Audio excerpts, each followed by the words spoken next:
Hey guys, how's it going? And welcome to the second ever video of our sort of live stream recap. So Jeff Finnegan, the global liaison for Force of Will, did another live stream on Twitch. If you guys missed it or want to see it next time, it's on their Twitch channel. They usually announce it in the Force of Will US group and or other avenue. But it's pretty cool. I recommend watching it or being a part of it so you can ask questions and interact. There's a lot of cool things that happen to it. But if you don't have time to or anything like that, this is sort of the summary of the main points, takeaway points from it. So I'll go ahead and go through them because there's got notes and notes and notes. First big piece of news is they announced the World Grand Prix dates. So they announced that that's going to be September 21st to the 23rd, which is a Saturday through Sunday. It's going to be taking place during the Tokyo Game Show again. And so, yeah. So if you guys are looking forward to that, that would be pretty cool. He did address, or was asked if it was going to be more competitive in nature like it has been, or more celebratory like they were talking about before the CEO was. And they said it's going to be definitely have the competitive core nature to it, but there will definitely be more of a celebratory nature to it. But because GPs are inherently more competitive, they want to make sure they keep that competitive angle to it. But it'll be a lot more cool with more side events and different things like that. So that'll be pretty exciting to follow and keep track of what they end up doing. No announcement on what the official format or anything is going to be for it yet. They did have just a side note is they had meetings with ARG last week, Jim from ARG, and also TCG Player about different things. So that's exciting. They're just cool little tidbit. He once again reiterated that the overhaul to the U.S. judge program is coming soon, and it's going to have a improved leveling system and different things like that for the U.S. So that's something to look forward to. That's been in dire need of being fixed ever since it was launched. A cool thing they announced is the downtime between seasons is going to be heavily reduced. They're working on fixing that right now. So usually you'll have Worlds happen, which is when the first box of the set is comes out around that time, and then there's just nothing for like 3 or 4 months or something like that. Just the off season is ridiculously long. So he said they're aware of that and they're working on fixing that as we speak. Not introducing a side thing like someone asked about, but just straight up shrinking the gap. So whether that means more GPs or other events, we're not sure, but that'll be really cool. And they did say that the second print run of Time and Spinning Witch is almost at the correct allotment of requests. So they wait till a certain amount of people request the sets to justify basically printing the second print run, and in relation to also the first set selling and all that. So that's coming up pretty soon. And he did say this one should be printed correctly. So I'm looking forward to that. I'm curious if not just the misprints of the rulers, but the other problems we've had with it will be fixed. Things like the QR codes not printing correctly, and the damaging on the sides of the cards that people have talked about. It looks, and I think someone pointed out it's mainly on the flip cards. It looked like there was damaging, and hopefully they fix the box quality. Oscar had gotten boxes of Millennia of Ages, what is considered one of the worst sets Force of Will has ever done, and it uses the same type of box, but that box is just way better constructed. Mine, I threw away now because it literally like disintegrated and dropped all my cards out of the bottom of it, even though it had the same amount of cards in it. The plastic around it was literally holding the box together. So hopefully that will be fixed. We'll find out when it comes out. He did address why they didn't have the boxes that everyone likes is because they had switched to a different print company, and this print company just physically can't make those boxes. They can only make the boxes that they currently made. So that's unfortunate. He didn't address whether that means we'll never get those boxes, if this is just a new print company they're doing, or if they're just doing it for that specific set. I hope they come back with the other boxes, or at minimum the boxes from Lapis Cluster. Just the amount of steps back we took back to the old boxes, and then one extra step back to have the old boxes that are also less well made is unfortunate. And he emphasized that he's going to make sure that these types of print issues, though, never happen again as far as the print quality and the misprints and all that. As if you're a judge and you're going to be part of the new judge program, judge promos are almost done. He said they're going to be shipping out sometime in the middle of next month. So that's going to be pretty exciting to look forward to. They're usually like judge promo rulers or something like that. So I'm hoping it's a cool... I liked the chibi rulers, so I hope they bring that back. Oh, and speaking of backtracking, he did say they are still working on figuring out what to do with the blank QR codes for the willpower system. They haven't figured out what to do about that as far as people who have those blank code cards. And he did address Vingolf. He said that he has ideas. Or I don't know if it was him or the company has ideas for the next game, Vingolf, but nothing has been officially put forward yet.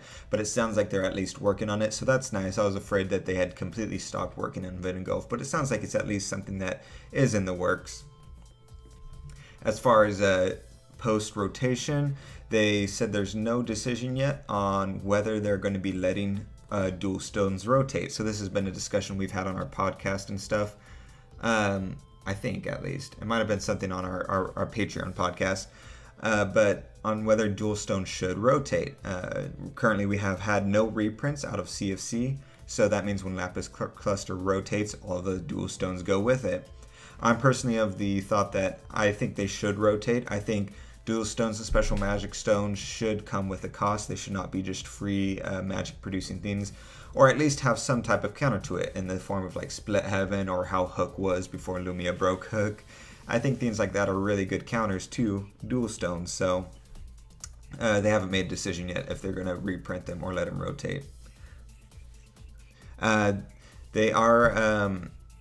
They recognize that mid-level events need support, so they're looking at possibly doing a open type of event that's not going to be quite as competitive as a GP, but more competitive than your locals. It'll be an open event that could perhaps lead to an invitation to a closed event, and stores would run it with support from the company. So the company would send them things like promo cards, playmats, etc. In the same vein that ARG did their states and Easter events and all that. It would be like that, except actually official company run things. So that would be cool, especially to just get more stuff into that system. In the same way that, like when I played Pokemon, that they had the Pokemon tournaments that were very consistent with a lot of support, that made it really fun to do these competitive things and test out different things without straight up going to the most Pokemon states or regionals and all that. And just to emphasize to you guys, and he emphasized this several times in his stream, you guys, if you want to see Wanderer stuff and more support for Wanderer, you guys need to support Wanderer by going to whether it's the GP coming out, going to your locals, doing more stuff that's Wanderer based. Just keep doing it. There were several times during the stream where people asked about Wanderer support, different things that they could do for Wanderer. And for one example that I thought was cool was an idea that I had that he seemed to echo as an idea he had, which would be a Wanderer Vingolf with cards that support Wanderer type decks. Has 5 new rulers plus 5 ascended rulers for Wanderer, all inside this cool Vingolf box to get you just jump started into Wanderer right away, as well as helping people who are already in it. And so that was an idea he had, but Vingolfs, he said, are expensive and stuff for Wanderer, you know, takes time and all that. So to justify it, they need to be shown to justify it. So just go out and support Wanderer, guys. He did say that it's something he's looked into for casters, as far as using like caster characters or art inside of Force of Will in the form of maybe promos or other cards. And I assume in the similar vein that we got those magic stones. But he said the casters team sort of wants to stay separate and be their own thing right now. They don't want to do crossover too much. And he mentioned also the art is a little bit different because casters is character art with no backgrounds, whereas Force of Will is very elaborate.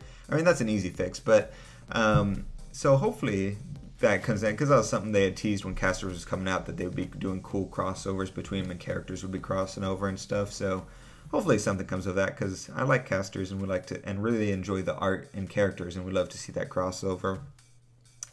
Something disappointing he said was the Lost Tomes constructed deck, there's not going to be any historical support in R4. So it was a very tribal deck. Everything about it revolves around historical cards, and unfortunately contrary to what the company said, where they said they're always going to be supporting stuff that they come out with, looks like that's not the case with this deck. So that kind of sucks because it's a really cool deck with a lot of potential, and it still, you know, is a really good. Like in my review of it, I said it's a very strong introductory deck for people getting into the game. But hopefully maybe it'll have support in a later way, maybe in the next set. Maybe they're just skipping a set in the meantime to give final support to a lot of our star deck rulers and stuff like that, but we'll see. Going to the sort of controversy of Casters releasing that Japanese set in America, he said it wasn't translated because of copyright issues. It was just too hard to, or not possible to get it translated to English before coming over, and they really want to bring it over for collectors and different things like that. But it begs the question of why make it legal, and the reason he gave for making it legal is because it would be weird if it, or he didn't want to fall into, I think he gave the example of Yu-Gi-Oh! Having two different formats for Japan and the US and different things like that because they have different cards available to them.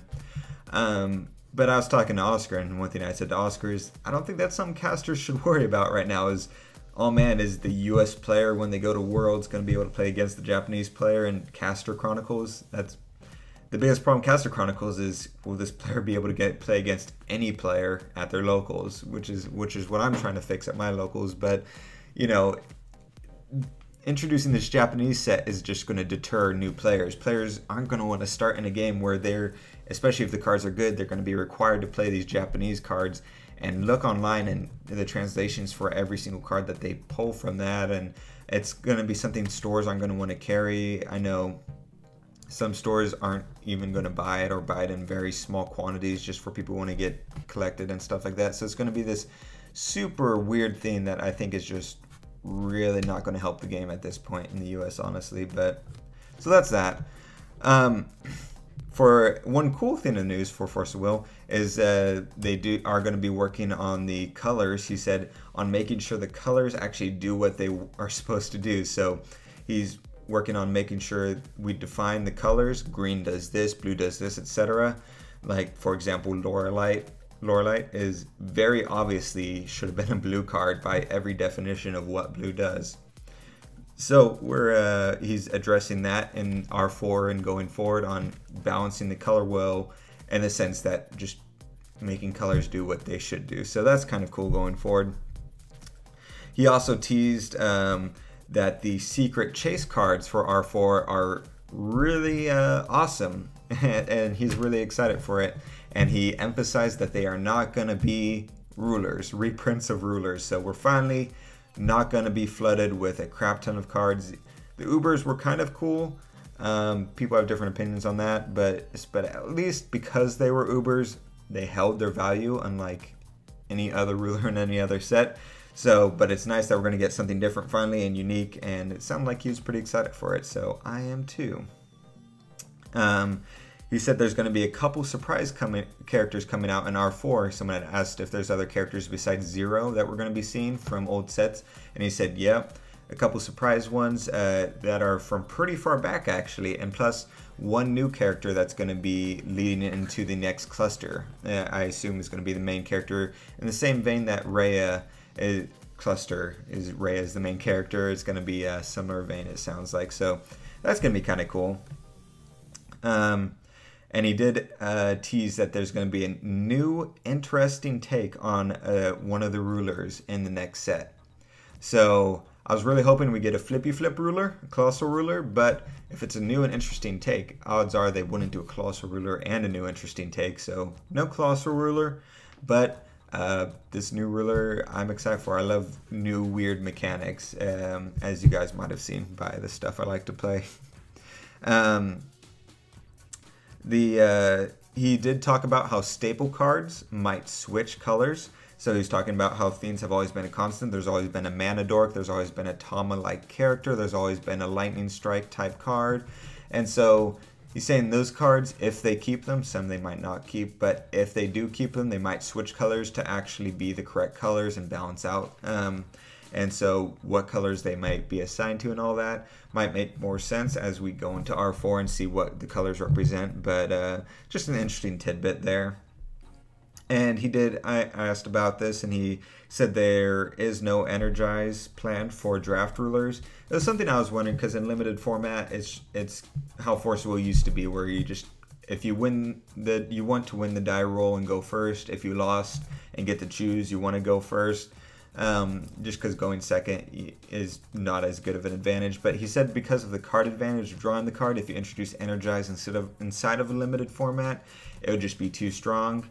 And so I could kind of see that. Maybe something different, like maybe introducing like if you go second, you get an extra limit counter on your draft ruler or something cool like that would be a good way to balance it out. So going second could be justified. But yeah, so he addressed that. And he did say in R4 is when we'll most likely see an update on the battle simulator, on it possibly going open source. They're just working out sort of legal things on making sure that they retain the rights for Force of Will once they make it open source and people aren't making money off of it. Different things like that, just legal jumble. And a side note before I get to the last piece of news is he did say that he used to be a really big Smash Brothers Melee player. So he challenged anyone who's coming to Worlds to play against him. So keep that in mind, guys. I thought that was kind of cool. Even though he played Fox, I hate Fox. But his last thing he left us with was the promo for the pre-release and the playmat for the pre-release of the next cluster. So the playmat is this guy, the dragon. Super cool. I'm actually super excited about that. I might not give this playmat away in my Patreon giveaway. I might actually keep this one because I really like dragons. And the promo is really cool. It's Misty Dragon, but completely different art, and I'm really digging it. I really like that sort of serpent-like look, a lot more streamlined and all that, and the full art obviously is really cool looking. Yeah, so I'm really digging that. That's for the pre-release support there. But yeah, so that's all the coverage of the stream. Sorry if it was a little bit jumbled and all over the place. I wrote down all the notes and I didn't have time to like organize them into the correct order. I wanted to get this out to you guys. But yeah, so any other news that's not related to the stream will be in our regular Wednesday Force Will news if you guys are interested. And if you guys want to stay in contact with us, you can join us on Facebook, Discord. You can support us on Patreon, where, like I mentioned, we have our mini podcast among other things. And yeah, we'll see you guys next time.